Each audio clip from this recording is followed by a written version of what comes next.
Education versus Schooling by Morgan and Sarah. In this rant, we will be talking about the difference between education and schooling, why education is better, and how assessment practices should be more aligned with education than schooling. To what extent do our schools implement a true education?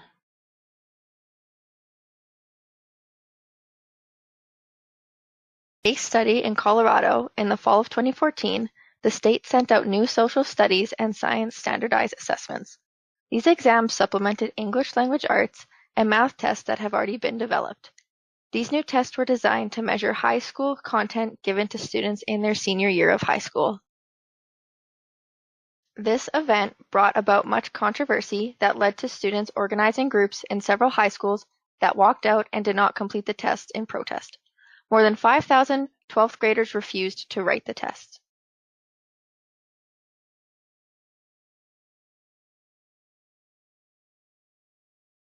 Principal Cora Lewin of Mountain View School in Colorado heard about this huge debate and became a public figure for representing and deliberating between the student and parents' best interests.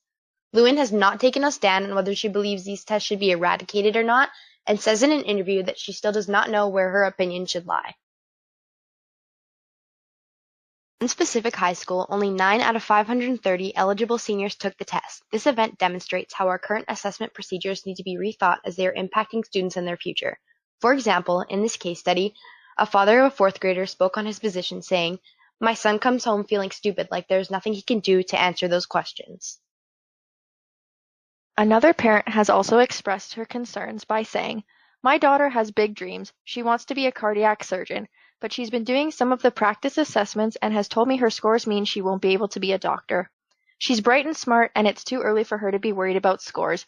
This shows how standardized tests are negatively impacting students."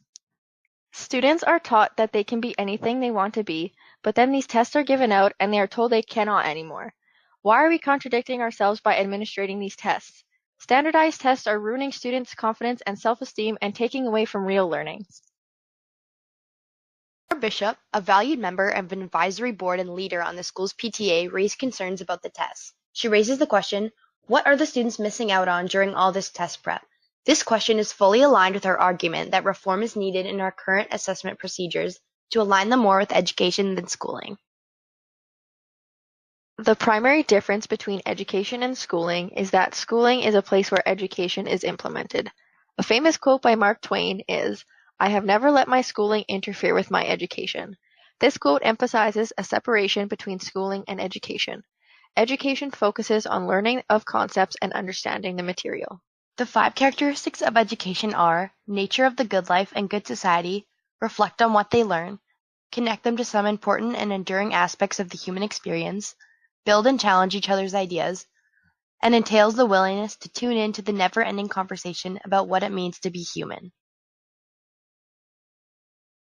In comparison, schooling is an institution where education takes place.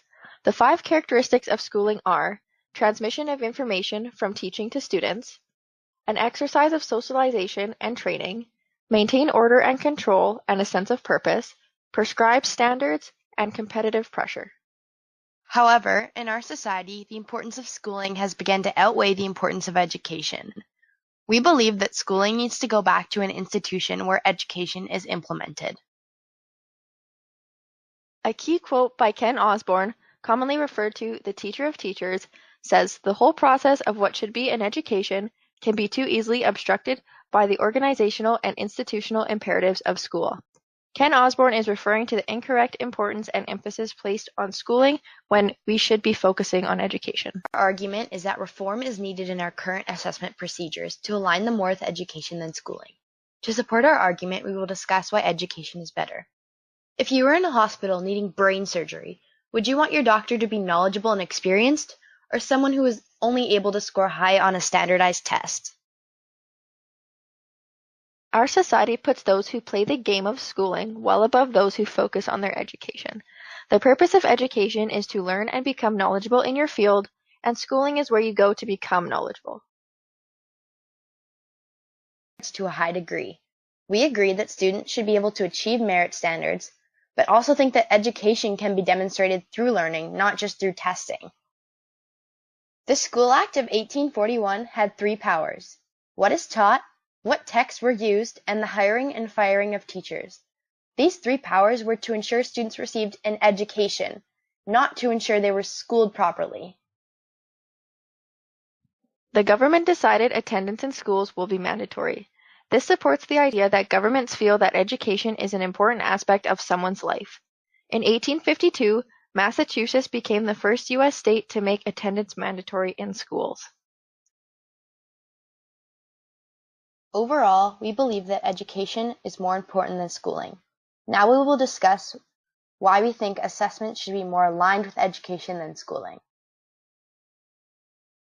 To begin, we will be discussing why there are assessments in schools. Teachers use assessments to analyze the current state of X, which are diagnostic assessments, improve learning, which is formative assessment, and judge quality, which is summative assessment. A quote by Brookhart, as cited in his O'Connor 2010, is, "The primary purpose of grading should be to communicate with students and parents about students' achievements about learning goals. The idea of grading is to facilitate students' education, not school them into categories."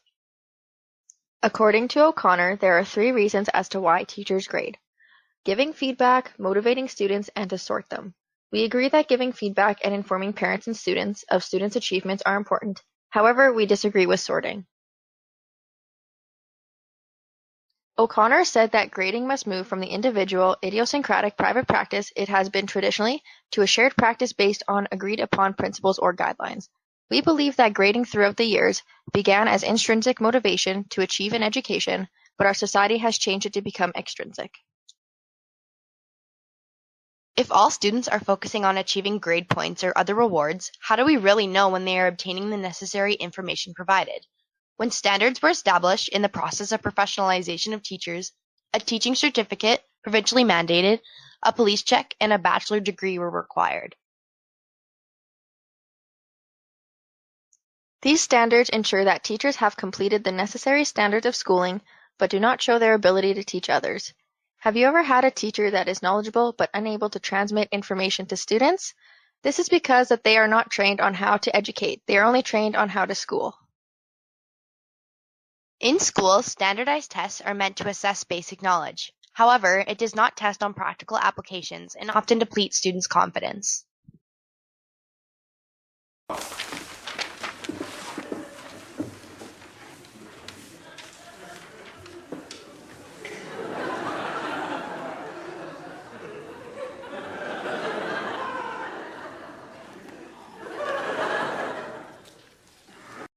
There are many unintended consequences of standardized tests, such as unaligned with evaluating holistic knowledge, producing a game of tests with skilled players. They predict almost nothing about success in future life. There's no correlation with success on the job, and it requires classroom preparations away from real learning. To get a high-paying job, you need high marks, so those who are not good at test taking may make the best teachers but will never be able to teach because schooling is only based on how high your GPA is and not how well you understand the concepts. When students are applying for university, acceptance is based solely on how high your marks are and does not take into account the type of education that was delivered to the students. A student on the south side of the city may have had an English 30 teacher that allowed them to take home essays to ensure students are able to demonstrate their full understanding, or a math teacher that teaches exactly to the test.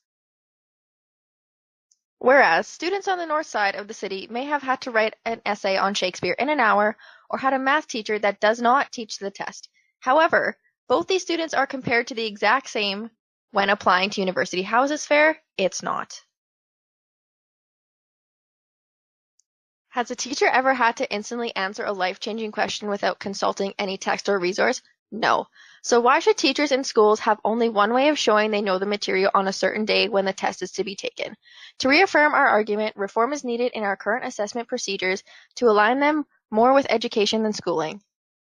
In order to align assessment with education, we suggest that provincial school boards all use the same letter grading system so that students are still allowed to see what category of educational achievement they demonstrate. However, curriculums focus more on education rather than the GPA of the student. More practical application should be used rather than testing. The need for assessment reform is growing, and we believe that this issue needs to be reviewed properly and done correctly. Students should not be focused on whether or not they are passing a chemistry class or the average they receive. They should be focusing on understanding the concepts and practically demonstrating this knowledge. Through this practical demonstration, teachers should be able to recognize if students are understanding the concepts or if they need more attention. This is the reform we believe we need in our school system.